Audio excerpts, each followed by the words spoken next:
കേരളത്തിൻ്റെ ആവശ്യം വളരെ കൂടുതലാണ്. അത് വീട്ടിൽ പോയി ചോദിച്ചാൽ മതി.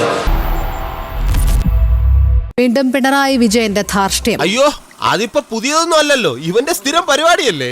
തെരഞ്ഞെടുപ്പ് വേദിയിലെ പ്രസംഗത്തിനിടെ മുഖ്യമന്ത്രി പിണറായി വിജയനോട് സദസ്സിൽ നിന്ന് ചോദ്യം ഉന്നയിച്ച പാർട്ടി പ്രവർത്തകനോട് വീട്ടിൽ പോയി ചോദിക്കാൻ മുഖ്യമന്ത്രിയുടെ മറുപടി. അല്ലെങ്കിൽ ബുദ്ധി പറഞ്ഞു കൊടുക്കാൻ അവൻ ആരെങ്കിലും വേണ്ടേ? ആകെയുള്ളൊരു തൊട്ടിക്കൂട്ടുകാരൻ. കേരളത്തിൻ്റെ ആവശ്യം വളരെ കൂടുതലാണ്. അത് വീട്ടിൽ പോയി ചോദിച്ചാൽ മതി. വിളിച്ചോണ്ട് പോടാ ശാസ്ത്രത്തിനെ. മോശമായി നിലപാടെടുക്കുന്നവരോട് ഇത്തരത്തിലുള്ള ചില പ്രയോഗങ്ങൾ നടത്തേണ്ടി വരും എന്നുള്ളതാണ് ടി.പി. രാമകൃഷ്ണൻ പ്രതികരിച്ചത്. മുഖ്യമന്ത്രി പറഞ്ഞതിന്റെ വ്യാഖ്യാനത്തിലേക്ക് പോകുന്നില്ല എന്ന് പേരാവൂരിലെ സ്ഥാനാർത്ഥി കെ ശൈലജ പറഞ്ഞു. സ്വാഭാവികം. വീട്ടിൽ പോയി ചോദിക്കുമെന്ന മുഖ്യമന്ത്രിയുടെ പരാമർശത്തെക്കുറിച്ച് അറിയില്ല എന്നായിരുന്നു മന്ത്രി മുഹമ്മദ് റിയാസിന്റെ പ്രതികരണം. ഐഡിയ വേണം, ഐഡിയ ഉണ്ടെങ്കിൽ കൊതുകിനെ വരെ ഷെഡിടിപ്പിക്കാം. അതൊക്കെ ചില സ്ലിപ്പല്ലേ, ചില പ്രശ്നങ്ങൾ. ഇതാണ് ഞാൻ പറഞ്ഞത്, തന്റെ തലക്ക് നെല്ലിക്കാട്ടല്ല. ഒരു മാന്യതയ്ക്കും ചേരാത്ത നിലയിലുള്ള നിലപാടെടുക്കുമ്പോൾ ചിലപ്പോൾ ചില പ്രയോഗങ്ങൾ ഇടയ്ക്ക് നടത്തേണ്ടതായിട്ട് വരും. കാണ്ടാമൃഗത്തിന് പോലും ഇത്രയും തെളിക്കെട്ടി കാണുമോ എന്നാണ് സംശയം.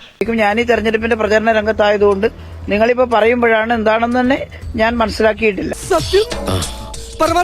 ഞാൻ ആ ഭാഗത്തിന്റെ വ്യാഖ്യാനത്തിലേക്ക് പോകുന്നില്ല. അതിന് മുഖ്യമന്ത്രിയും അതുപോലെ തന്നെ നമ്മുടെ നേതാക്കളും എല്ലാം മറുപടി പറഞ്ഞിട്ടുണ്ട് എന്നുള്ളതാണ് ഞാൻ മനസ്സിലാക്കുന്നത്. മനസ്സിലാക്കി കളഞ്ഞല്ല. റെഡിമെയ്ഡ് ഉത്തരം.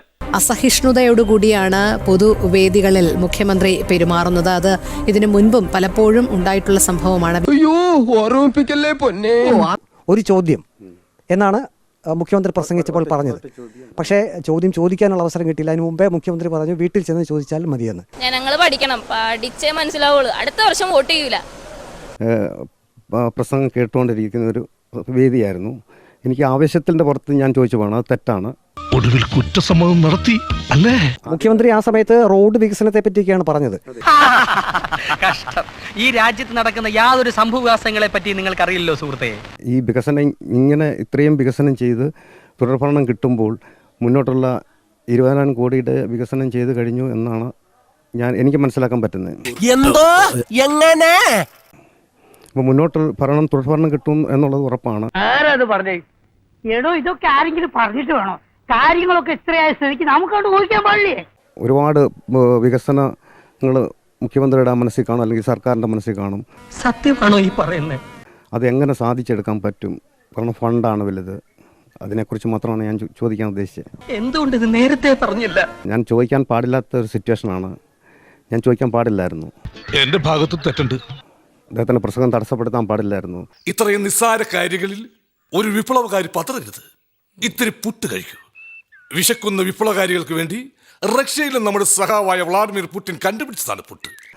എൻ്റെ ഒരു ആവേശത്തിൽ ഞാൻ അങ്ങനെ ചോദിച്ചു പോയാണ്. ആവേശം കൊണ്ട് ഓരോന്ന് വിളിച്ചു പറഞ്ഞ് തടിയേടാക്കണ്ട, പണിയെടുക്കാതെ ജീവിക്കാൻ നോക്ക്. നാളെ അദ്ദേഹത്തെ നേരിട്ട് കണ്ടാലും ചോദിക്കാൻ ഉദ്ദേശിക്കുന്നതാണ്. കാരണം ഒരുപാട് വികസനങ്ങൾ ചെയ്തതാണ്. മുന്നോട്ടുള്ള വികസനത്തിന് ഫണ്ട് എങ്ങനെ കണ്ടെത്തും?